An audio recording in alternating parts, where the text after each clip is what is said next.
Senhora Presidente, senhoras e senhores deputados, o desemprego atinge mais de 1.200.000 pessoas no nosso país. Nunca tantos pretenderam trabalhar sem ter sítio para o fazer. 1 em cada 5 cidadãos procura emprego e não consegue lugar para trabalhar. Repito, 1 em cada 5 pessoas não tem trabalho.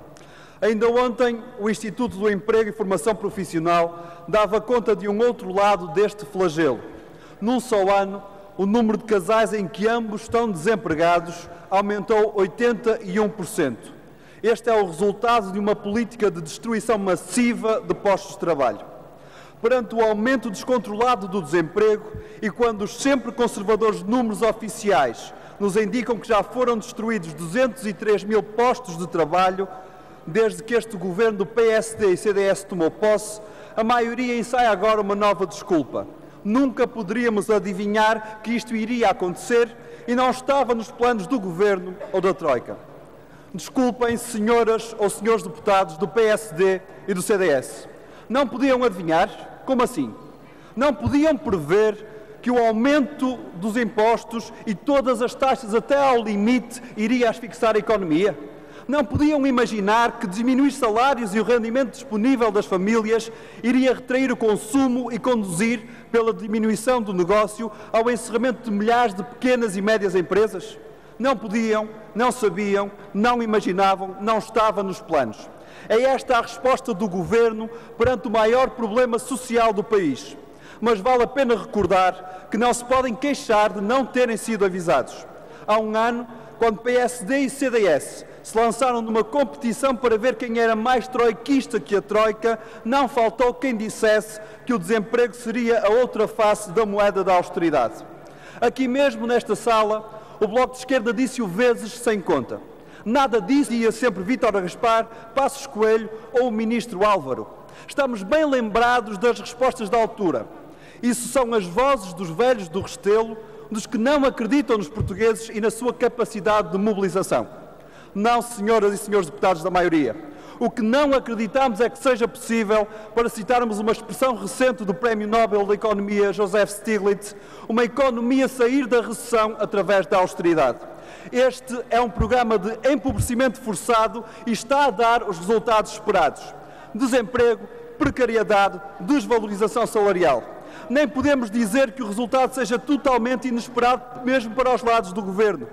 Ouçamos António Borges. É o Ministro Sombra do Executivo quem proclama que as coisas estão a correr muito bem, que temos tido uma importante desvalorização salarial e que o desemprego não caiu. Dizemos nós que o desemprego não caiu das árvores. O desemprego para este Governo está a ser uma política. Senhoras e senhores deputados, o Governo não quer perceber que são as suas próprias políticas que estão a atirar milhares de pessoas para o desemprego. Este Governo é o responsável pela destruição de mais de 203.000 empregos. Quem escolhe a austeridade vira as costas ao emprego e abre a porta à recessão e à destruição da economia. A geração mais qualificada de sempre é atirada para o desemprego, pois 1 em cada 3 jovens não consegue arranjar trabalho. E quando a crise bate mais forte, mais frágeis são os apoios sociais para quem está desempregado. No pico do desemprego em Portugal, o Governo cortou quer na duração do subsídio de desemprego, quer no seu valor. Baixou para metade o tempo de duração do subsídio de desemprego e o seu valor médio em 1/3. E, à atenção dos deputados da maioria, há mais casais desempregados que não têm acesso ao subsídio de desemprego do que aqueles que foram bafejados pela sua majoração.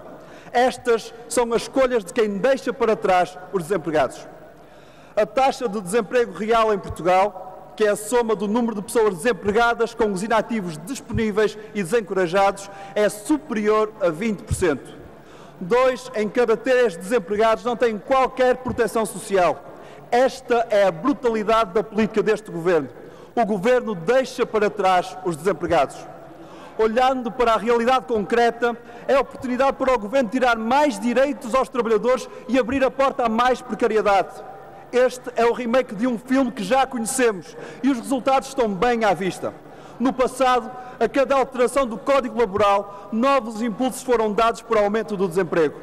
Entre 2000 e 2012, a taxa de desemprego quadruplicou e a precariedade tornou-se a regra e não a exceção. Hoje, 9 em cada 10 novos contratos são precários, segundo os dados do próprio Banco de Portugal. 9 em cada 10 contratos são recibos verdes, contratos a termo ou contratos temporários. Há uma geração inteira para quem o verde não é a cor da esperança. É a cor do recibo que lhes tira direitos, que adia às vistas, os planos e o futuro. O Governo deixa para trás os precários. E os resultados estão bem à vista. O número de pessoas a ganhar o salário mínimo duplicou em 4 anos. São agora mais de 605 mil pessoas. E este Governo, com a sua política, diz que o caminho é cortar ainda mais nos salários, no emprego, nos direitos. O projeto para o futuro é um regresso ao passado. Um dos homens mais ricos de Portugal, Belmiro de Azevedo, veio ontem, aliás, juntar-se ao Governo neste objetivo. Um dos patrões que mais precários têm ao seu serviço vem pedir mais vontade e mais esforço aos portugueses. Um dos patrões que mais trabalhadores têm a ganhar o salário mínimo nacional pede mais esforço e diz que até é fácil arranjar emprego. Ele é o único que acredita no que diz Pedro Passos Coelho, que o desemprego será uma oportunidade. Senhora Presidente, senhoras e senhores deputados, o Bloco de Esquerda traz a este debate essencial um conjunto de 5 propostas que visam corrigir um conjunto de situações de desproteção total de quem está empregado e de quem está desempregado. Pretendemos que os contratos a prazo se tornem a exceção e não a regra. E por isso mesmo regulamos as condições da contratação a prazo, bem como a clarificação dos motivos para a celebração de um contrato de trabalho temporário, impedindo o abuso e a exploração por parte das empresas de trabalho temporário. Para uma necessidade de trabalho permanente, tem de existir um contrato permanente. Essa é a condição de estabilidade laboral, da proteção do emprego e até da precariedade, valorizando o capital humano das empresas.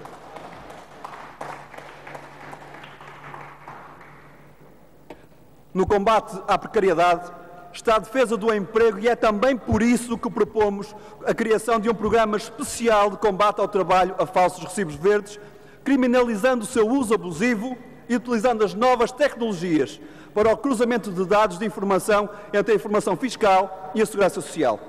Propomos ainda o reforço dos poderes da autoridade para as condições do trabalho, para que a defesa dos trabalhadores seja mais efetiva.